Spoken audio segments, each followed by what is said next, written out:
Muy buenas, queridos amigos de CheTV. Me estoy acercando al punto más alto de la ciudad de Londres y eso significa que me estoy acercando a la Catedral de San Pablo, a la St. Paul Cathedral, que pertenece a la iglesia anglicana. Allí les voy a contar una historia muy interesante que tiene que ver con la Segunda Guerra Mundial.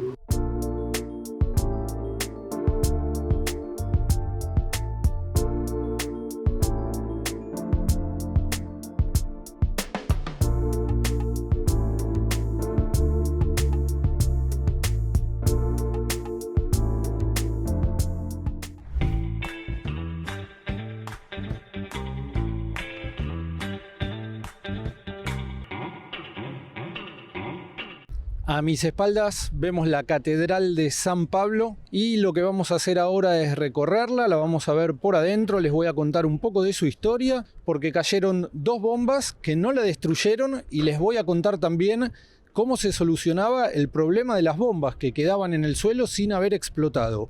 Vamos ya mismo a este nuevo video.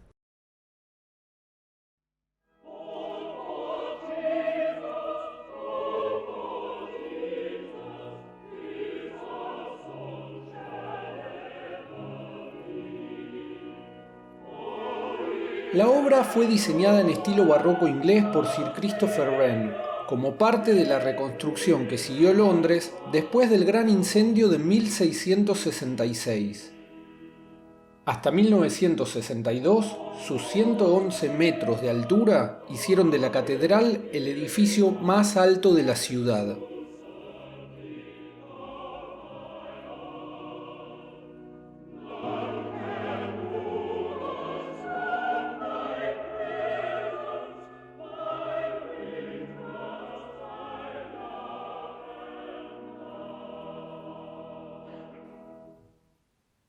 El ascenso a las galerías comienza tranquilo, pero continúa por estrechos pasillos y una serie de escaleras caracol que giran en una y otra dirección.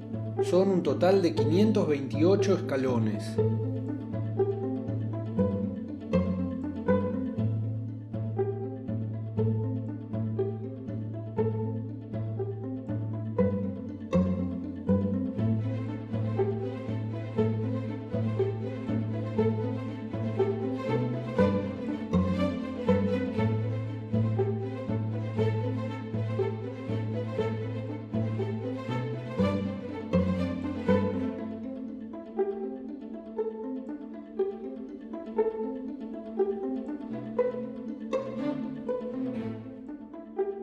Más arriba se apoya la cruz, que pesa 7 toneladas.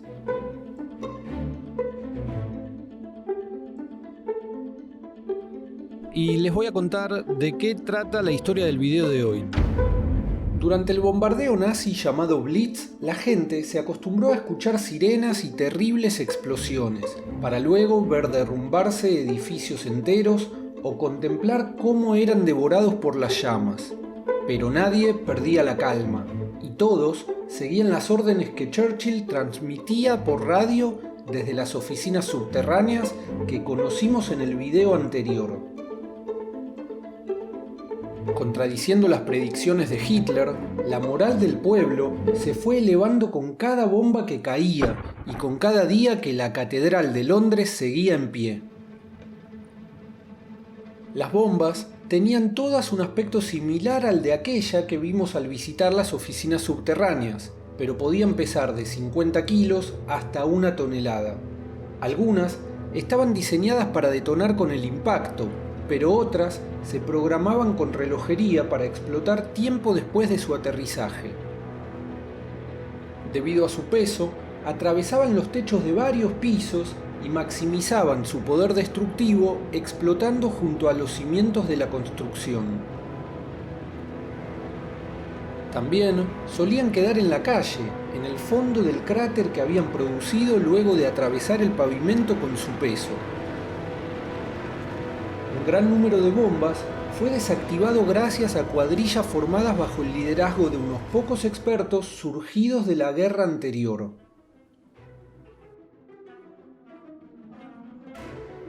La campaña aérea de los nazis contra Inglaterra se cobró la vida de unos 43.000 civiles ingleses, hirió a 140.000 y dañó total o parcialmente 2 millones de edificios.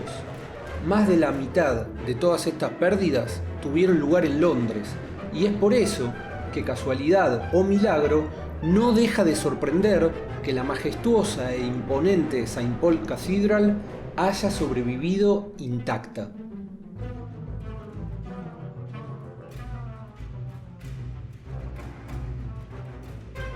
Así que ahora vamos a verla toda por dentro y después, una vez más, abajo les voy a contar toda esta historia en su contexto. Había llegado a la galería de piedra y, si bien pensé que estaba en lo más alto, faltaba subir a la galería dorada, a 85 metros de altura.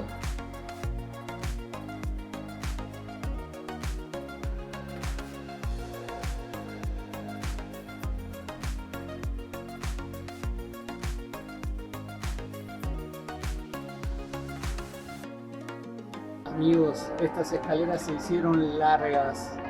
El que tenga un poco de vértigo cuando haga esta visita, que no llegue hasta acá arriba. Hay daños que podemos observar hasta hoy en las paredes, ahora los vamos a ir a ver, y también las estatuas, las partes doradas de estas no son originales, porque las partes esas originales, un cetro, un tridente, una espada, esas pequeñas partes de la obra se destruyeron durante la guerra. Pero ¿por qué digo que esto se trató de un milagro? Porque la mayoría de los edificios históricos de toda esta zona, la más alta de Londres, quedaron hechos polvo por esos días.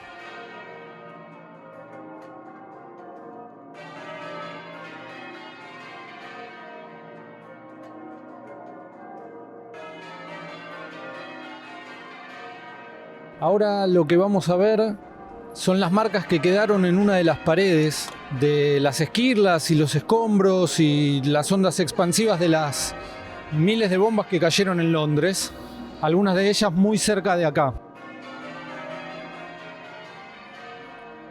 Todas estas marcas que vemos son producto de las bombas que cayeron sobre Londres en esos años. Hay otros edificios en Londres en los que todavía hoy se pueden apreciar marcas como estas. La verdad es que este edificio todavía esté en pie, con lo que pasó en esta zona por ese tiempo, es un milagro.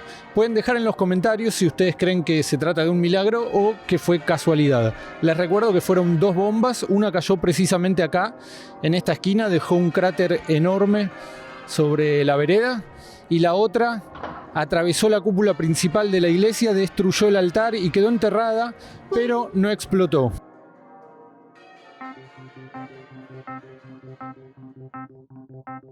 ¿Qué pasaba con todas esas bombas que quedaban enterradas pero no habían explotado? Bueno, esas bombas seguían siendo un peligro. Algunas de ellas tenían un mecanismo de relojería para explotar después de una cierta cantidad de tiempo, pero otras simplemente habían fallado y tarde o temprano iban a causar un daño enorme para la población. Así que había escuadras encargadas de desactivarlas, y ya mismo les voy a contar cómo trabajaban. Pero primero vamos a ir a ver un memorial que está aquí muy cerquita, que tiene que ver con el trabajo y la memoria que se rinde a los bomberos por el trabajo que desarrollaron mientras caían las bombas sobre Londres.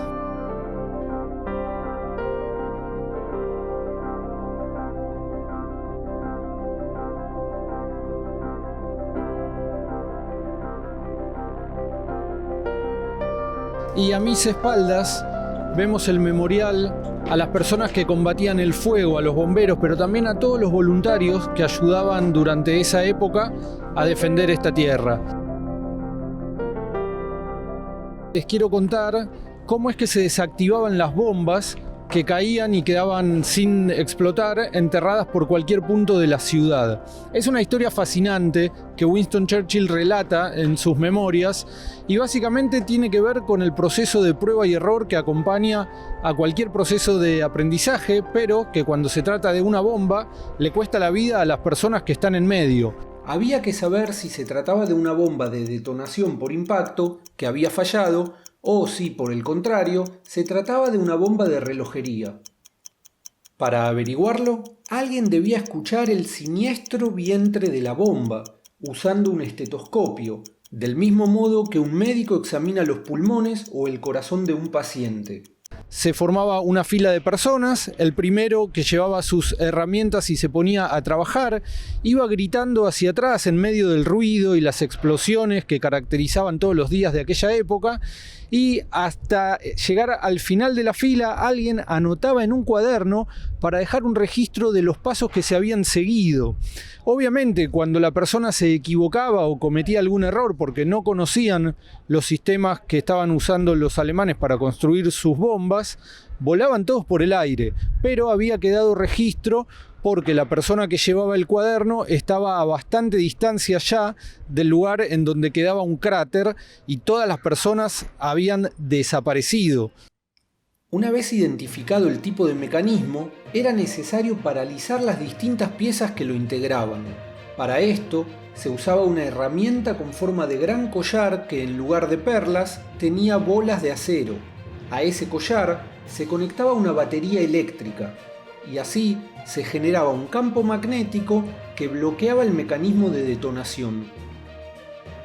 Si esto último pasaba, los miembros de la cuadrilla quedaban transformados en lo que ellos mismos comenzaron a llamar niebla rosa. Después de que varios hombres fuesen transformados en niebla rosa, las cuadrillas comenzaron a trabajar en fila. Gracias a este sistema, llegaron a conocer no solo los distintos mecanismos de detonación, sino cada una de las trampas que diseñaban los ingenieros alemanes. Casi 600 ingleses murieron intentando desactivar bombas durante la Segunda Guerra Mundial. Cuando se lograba extraer el sistema de detonación de una bomba, esta era llevada a las afueras de Londres y allí la detonaban. Ese fue el destino de las bombas que no pudieron destruir la Catedral de San Pablo, y una de ellas dejó un enorme cráter de 5 metros de profundidad. Así que se pueden imaginar que no hubiese quedado nada de esta magistral obra de la arquitectura.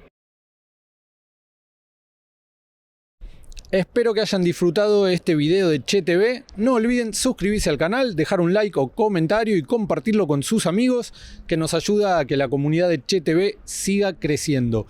Un gran abrazo y nos vemos en el próximo video. Chau chau.